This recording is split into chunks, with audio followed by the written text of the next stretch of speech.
Breast surgery exactly ma'am होती क्या है और क्या क्या चीज़ें इसमें आती है? Please tell us. Yes, breast is a very important organ for females, right? It is a part of pride, you can say, for each female. Also, for males, again, this is an important part of the body. So, अगर आप बोलोगे कि female में breast surgery क्या होती है, तो कुछ लोगों को ब्रेस्ट सर्जरी या तो साइज़ छोटा करने का होता है, ब्रेस्ट सर्जरी या तो साइज़ बड़ा करने के लिए हो सकता है, या फिर ब्रेस्ट जो एज के साथ सैग हो गई उसको लिफ्ट अप करने के लिए हो सकता है। ये फीमेल्स के लिए।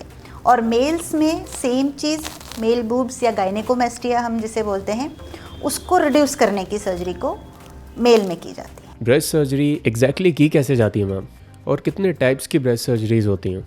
यश पेशेंट जो है, और other female when comes to us, she has certain problems, right, जिनके ब्रेस्ट साइज बहुत छोटे होते हैं। कुछ लोगों के कंजेनाइटली एब्सेंट होते हैं, पैदाइशी नहीं होते, बहुत ही फ्लैट चेस्ट होते हैं, और या फिर असिमेट्री होती है, एक साइड का साइज बहुत बड़ा होता है या नॉर्मल होता है और दूसरी साइड में एब्सेंट होता है। जो इस तरह के केसेस है, या ट्यूबुलर ब्रेस्ट हम बोलते हैं, तो इस तरह के जो फीमेल्स है, they don't feel confident about themselves.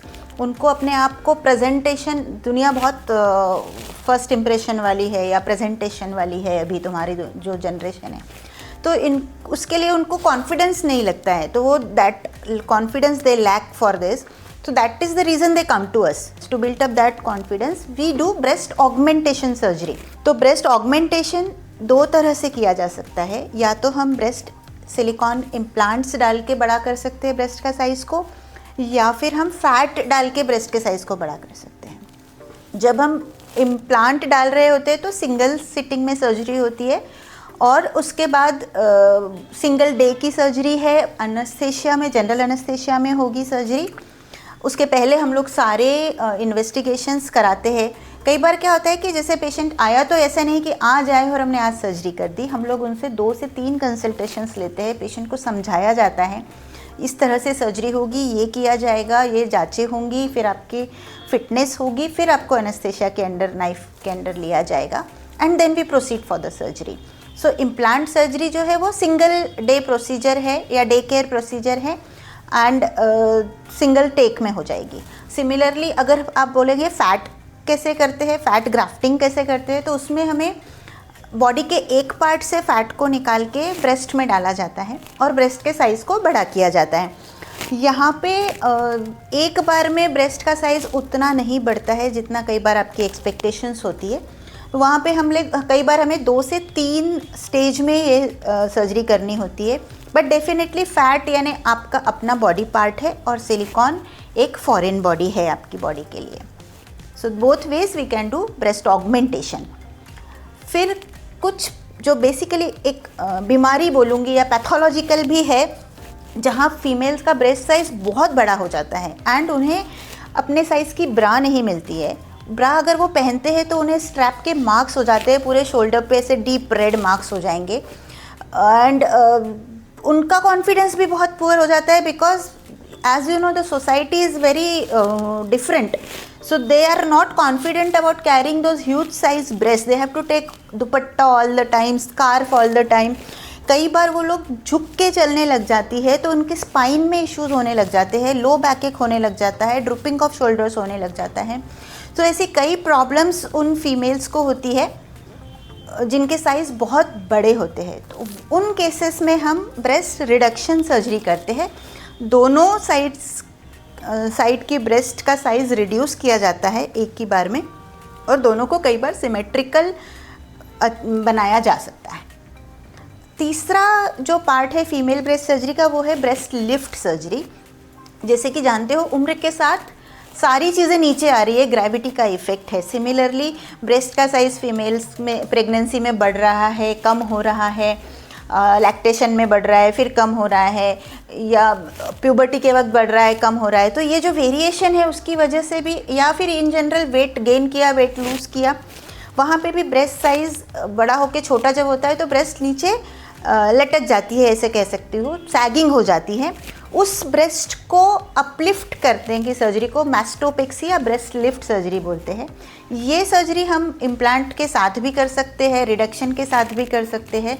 So this is what is breast lift surgery. Varsha ma'am, इसमें डाउन टाइम या रिकवरी टाइम हम जिसको कहते हैं वो कितना रहता है अप्रॉक्सीमेटली? थोड़ा वेरिएबल है। ऐसे तो वहाँ से शुरू करते हैं कि अगर ब्रेस्ट ऑगमेंटेशन कर रही है तो एडमिशन टाइम 1 दिन का या डे केयर, रिडक्शन करती हूँ तो 1 से 2 दिन एडमिशन टाइम है, और पेक्सी करती हूँ तो सिमिलरली 1 से 2 दिन का टाइम है एडमिशन टाइम। और एनी सर्जरी उसके बाद जो है 10 to 15 डेज में सूचर्स हीलिंग होती है, स्वेलिंग रिड्यूस होते होते 6 वीक्स लगते हैं। सो फाइनल शेप या final result you see always after 6 months. So that is the time you need for final shape of to see the final shape of your breast. Varsha ma'am, breast surgery के कुछ complications वगैरह अगर होते हैं तो किस type के रहते हैं मैम? कोई भी सर्जरी हो ना तो हमारी बुक्स ने एक लिस्ट ऑफ कॉम्प्लिकेशंस दी है। हर पेशेंट में कॉम्प्लिकेशन होंगे ज़रूरी नहीं है, लेकिन वो हो सकते हैं, और those are most of the times they are manageable complications. जैसे कि स्टार्ट करते एक छोटा सा सीरोमा, जिसे फ्लूइड कलेक्शन बोल सकते हैं, हेमाटोमा ब्लड कलेक्शन बोल सकते हैं, इन्फेक्शन, और कोई भी कॉस्मेटिक प्रोसीजर जो है ना उसमें पेन नहीं है, पेशेंट इलेक्टिवली प्रोसीजर कर रहे हैं हम, तो उसमें सबसे इम्पॉर्टेंट जो साइड इफ़ेक्ट या कॉम्प्लिकेशन है वो है पेन। पेशेंट को पेन फील होगा तो हमें पेन किलर्स देने होते हैं। सिमिलरली स्कार, एक स्कार ऐसी चीज़ है जो कोई नहीं चाहता उनकी बॉडी पे, तो हम लोग चाहते हैं कि हम जो भी ब्रेस्ट सर्जरीज कर रहे हैं उसमें मिनिमम स्कार दे और ऐसी जगह पे दे जो मिनिमम विजिबिलिटी आए। जिनकी स्कार हीलिंग अच्छी है, ब्रेस्ट ऑगमेंटेशन में कई बार ब्रेस्ट के नीचे इंफ्रामेमरी फोल्ड में कट लगता है तो वो हार्डली विजिबल होता है। लेकिन जो ब्रेस्ट रिडक्शन सर्जरी है उसमें लॉलीपॉप शेप का स्कार आता है, and that line is visible, gradually it fades away, कम हो जाती है लेकिन रहती है, स्कार ख़त्म नहीं होते कभी भी। और पेक्सी में भी सिमिलर, हम कौन सी प्रोसीजर कर रहे हैं, पेरी एरियोलर कर रहे हैं, एरियोला के अराउंड स्कार रहेगा, ब्रेस्ट के नीचे स्कार रहेगा या वर्टिकल लाइन स्कार रहेगा, वो डिपेंड करता है कौन सी प्रोसीजर कर रहे हैं उस पर। सो ये हुए पेन्स, मिनिमम छोटे छोटे complications. There are some like अगर ऑगमेंटेशन की बात करें तो ब्रेस्ट इम्प्लांट के साथ में कैप्सूल फॉर्मेशन है, आजकल हम BLA-ALCS करके कुछ एक तरह का लिम्फोमा है, वो होने का चांसेस है, बहुत रेयर है लेकिन है। फैट ग्राफ्टिंग करते हैं तो cyst formation, fat oil cyst formation complication में आता है। वुंड हीलिंग डिलेड हो सकती है। ऐसे बहुत सारे कॉम्प्लिकेशंस है यश, जो हो भी सकते हैं और नहीं भी हो सकते हैं, और ज़रूरी नहीं है कि सबको हो, बट हमें मालूम होना चाहिए, ये बहुत ज़रूरी है। Varsha ma'am, usually breast surgery की कॉस्टिंग या एक्सपेंसेस क्या रहते होंगे? Please give us some idea about it. Breast surgery की कॉस्टिंग वेरिएबल है, रफली अराउंड लाइक 1.5 lakhs से 2.5 lakhs के बीच में हो सकती है, depending on which category of room you are taking और which are the implants you are opting for, so accordingly variable है।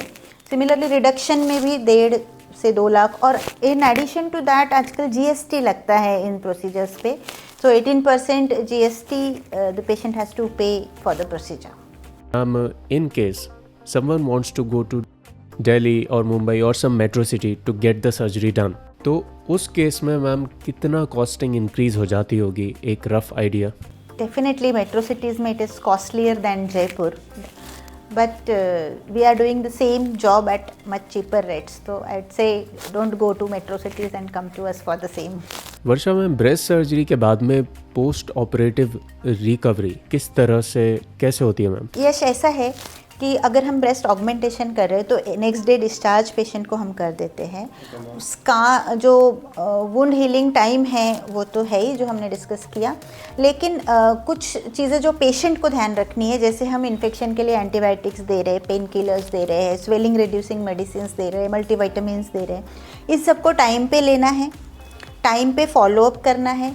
सिमिलरली जो हीलिंग टाइम है वो तो लगना है, लेकिन पेशेंट अपने काम जो है वो सेम डे से कर सकता है, और 14 to 15 डेज में हम पेशेंट को वॉक अलाउ कर देते हैं। They can go for their normal walks and they can be go back to their gym और जिम रूटीन आफ्टर से 6 weeks to 2 months, for 8 weeks में they can go back to their gym routine also. That's the main time, and they can go back to their work depending on their how sensitive they are to the pain, because some people are more sensitive to pain, so they'll need more painkillers, and some people are less sensitive to pain, so they can go back to their work. Some females I have seen, my patients, they were cooking on the 5th day of surgery, so it's absolutely fine. And depending on the patient, the recovery is there, but of course, as I said, 6 weeks for 80% of the swelling to go, and the final results to see is 6 months. Similarly breast augmentation या reduction के बाद में हम लोग sports bra पहनने को advice करते हैं, सपोर्टिव ब्रास पहनने को एडवाइस करते हैं फॉर मिनिमम ऑफ 6 वीक्स. सो उससे जो भी हमने प्रोसीजर किया वो पेशेंट को अच्छा सपोर्ट भी मिलता है और हीलिंग भी इजी वे हो जाती है. Varsha ma'am, do you think breast surgery is a taboo in our society, especially our Indian society?